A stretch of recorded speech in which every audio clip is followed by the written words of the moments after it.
Hello everyone, and thanks for tuning in to The Medium by Design.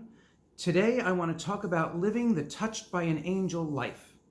There are two little stories I want to share that happened as I was doing errands and zipping around town, just doing regular stuff that we all do. And the first one, I was guided into a Home Depot. And it's really funny because I didn't need anything in Home Depot. And this was around the time that it was hard to get appliances.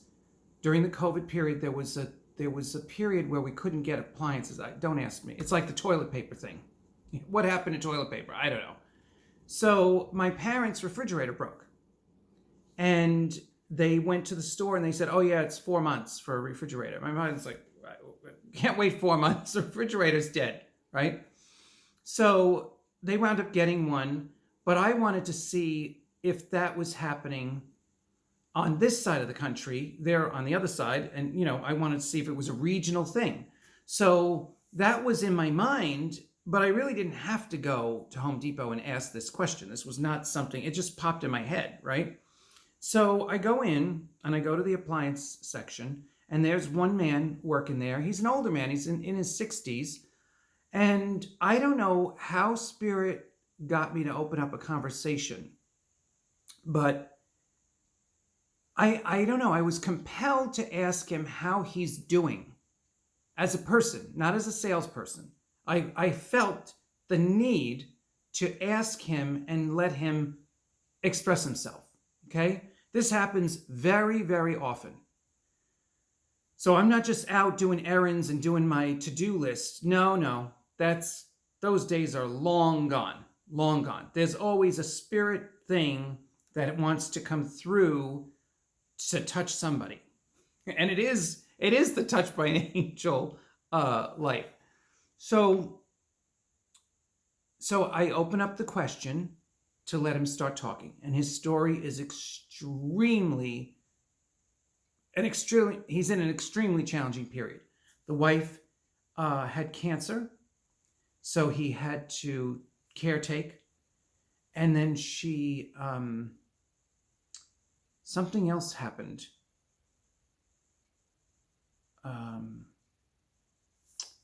I can't remember the details of her condition, but it was pretty dire.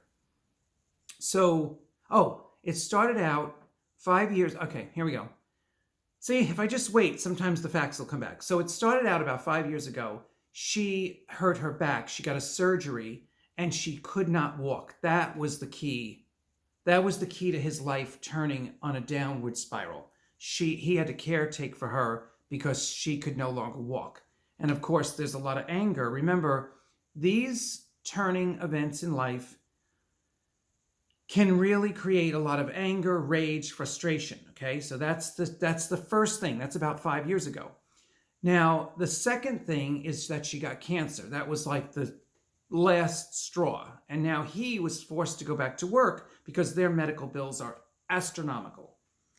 So now you say, why the hell would I open up a conversation about this man? And the answer to that is, I do not know. That is the touched by an angel lifestyle. You are guided to go somewhere. Things come out of the mouth on automatic because the soul is like, this question is going to be addressed. And then this man brings his whole life story, right? Now, I think what is unique about this touched by an angel experience is very few people would take the time when he's at work to have that conversation, right? He's thinking he needs to be the work guy. He can't be the devoted husband at work. So now he's kind of fragmenting his life just to keep himself together. And I know a lot of you know this. This is not an unusual experience. Sometimes you have to wear different hats, right? And pretend that life is fine when it's not, okay? Obviously, their lives were very, very difficult. And he's in his 60s, so he's not young and strong to be doing all this stuff, trying to keep keep his wife going, literally try to keep his wife alive. So So he's telling me this, and of course the spirit, remember the Touched by an Angel show? I'm not joking using this theme. This is not a joke. This really did happen. Remember the Touched by an Angel show when Roma Downey would start talking and the light would come around her? This is what happens to me.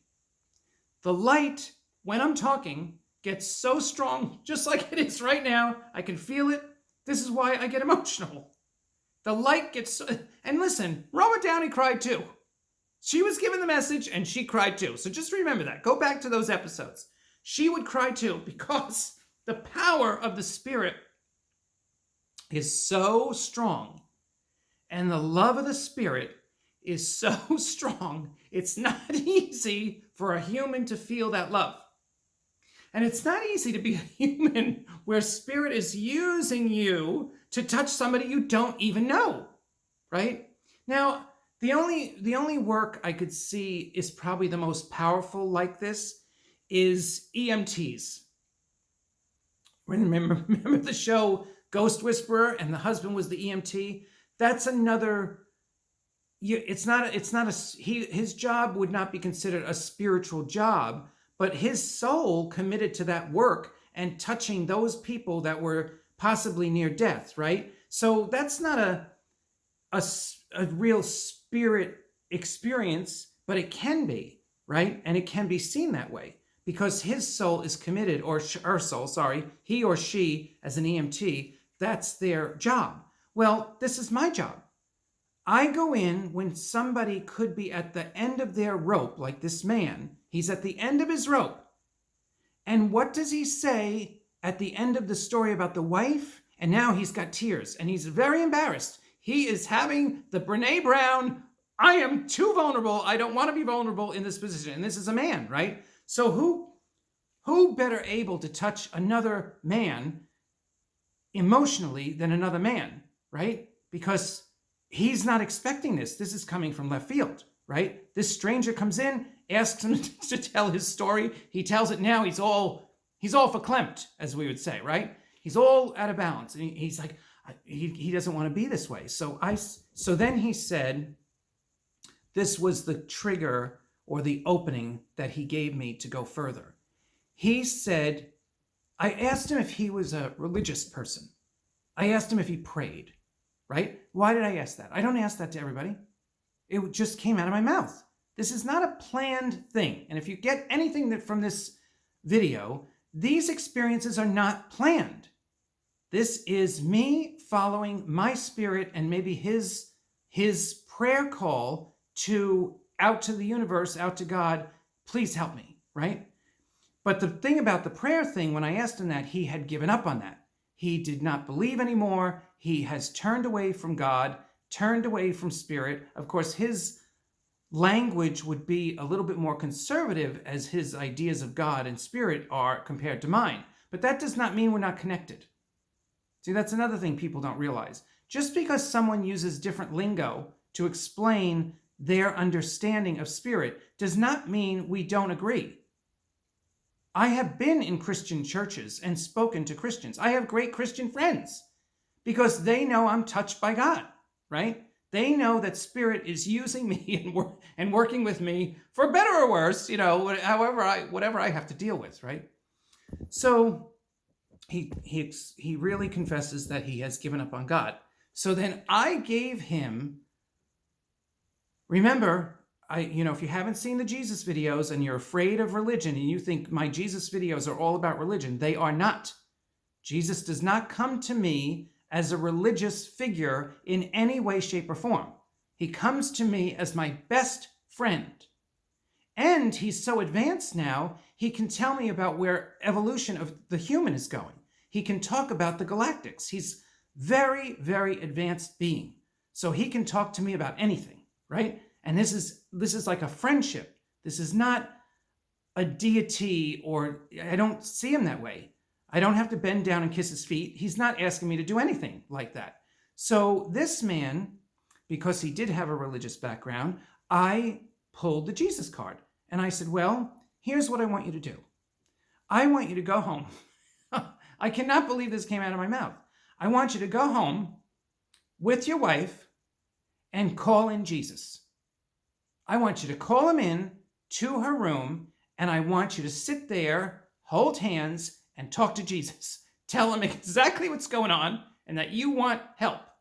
Now, just because you do this does not mean it's going to bring the help you think. See, this is where, just like Touched by an Angel, she showed up to give a message that was not in that person's head, right? Trying to steer them into the higher road of their next part of life, right? Or get them out of the dark part of the life they were in. That's what I believe Spirit does with me, right? And I get excited, I get emotional, because there's this connection, this unseen connection with other humans, and I can't plan that, right? This is just happening. So my little me gets all verklempt, like, oh my God, I'm really touching these people, right? So anyway, that was his homework. I said, you need to go home. You need to get back into your prayer life with your wife. And the reason I think Spirit said that is, even if he has to get prepared for his wife to die, he has to get back into the groove that his spirit, her spirit, Jesus, and all the others that are trying to help them, all the angels that are trying to help them, are alive and well on the other side. And that's to get him back into paying attention to an experience like me coming in, the stranger. And I said that to him. I said, you need to take a minute. Why did I come to this store to talk to you? I was right in his face. I said, you better think about this moment, because this is not going to happen again. Spirit came in on purpose and made me turn into that Home Depot. So this is what I mean about Spirit intervening. And if you watch the Dark Night of the Soul series, there's 3 of those, you can see how Spirit tangibly intervened with me to get me back on track with my commitment. Okay? So that was this man. I didn't go back to get a follow-up. I would assume she probably passed by now, unless she had a miracle, and was meant to come back. But she was remember, she couldn't walk, and she had cancer. So those are pretty heavy duty. Not to say there can't be a miracle, but some of this end of life stuff is kind of the soul's way of, I need an exit. I need something to help me cross over, because the soul's work is done. And that's what happens. The soul does have an agenda, and then when that agenda is complete, it does have the choice to leave. But sometimes it has to pull in something that will help it to cross over. And cancer is something that can be slow and give the spouse a chance to get ready. That's the other thing. Cancer is horrible. I've known so many people that had cancer. That I never thought of that until this very moment, making this video. I've known a lot of people that died of cancer. And, the best thing that I can come up with is it's a generally, I'm not overgeneralizing, please. Don't jump in the comments and say you don't know what you're talking about. I do, because I've sat with these people near the end of life. I did it with AIDS patients. I had AIDS patients. I saw them, some of them, right, when they were getting close, or, help preparing them. I did it through massage therapy. That was a grant that I was on. I know I'm going on a tangent again, but that's another whole series of stories. I could do a whole series of videos of the AIDS patients that I saw, and how I touched them, and how the messages came out when they were on the massage table. Don't think this spirit thing has not been around in all the work I've ever done. It's always there. I can't get rid of it, and I can't get rid of Jesus either. He shows up without me even asking. He's like the best friend that calls you up out of the blue. Hey, what's going on? You need to do that, and giving you that push, right? And Spirit does that with me a lot. And I'm telling you, just like the Dark Night of the Soul videos, this ain't always easy, because my little personality has other desires and other plans, right? So that was a big story, and if there anybody out there that feels they don't have a purpose, ask your soul, who can I touch today? And if you're going through something, ask your soul, who can touch me today in my day? And open up that gateway of spiritual energy so that you're inviting. Remember, I didn't say this in a previous video. After I previewed the video, I should have said this, and I'll say it again here. I say this often, but maybe not often enough. You have to ask for the help that you want.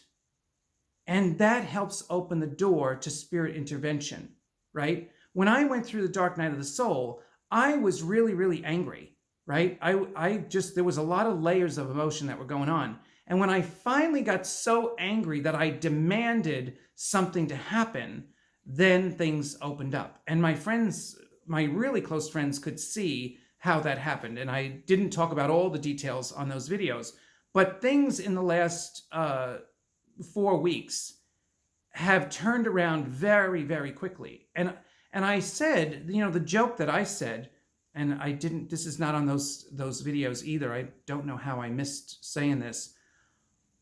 But, in that low despair, when you might entertain thoughts of leaving this earth, I said, if I had done something, what would be the first thing Jesus would say when I crossed over, right?